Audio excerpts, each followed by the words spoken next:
हरे कृष्ण। नमः समस्तभूतानां आदिभूताय भूभृते अनेकरूपरूपाय विष्णवे प्रभविष्णवे।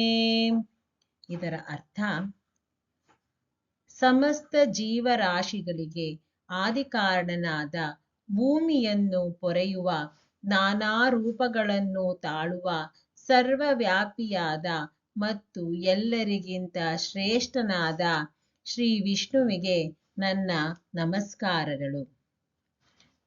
3 ಬಾರಿ ಈ ಶ್ಲೋಕವನ್ನು ಹೇಳೋಣ. ನಮಃ ಸಮಸ್ತಭೂತಾನಾಂ ಆದಿಭೂತಾಯ ಭೂಭೃತೆ ಅನೇಕರೂಪರೂಪಾಯ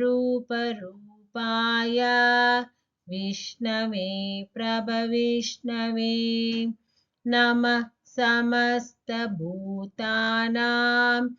ಆದಿಭೂತಾಯ ಭೂಭೃತೆ ಅನೇಕರೂಪರೂಪಾಯ ವಿಷ್ಣವೇ ಪ್ರಭವಿಷ್ಣವೇ. ನಮಃ ಸಮಸ್ತಭೂತಾನಾಂ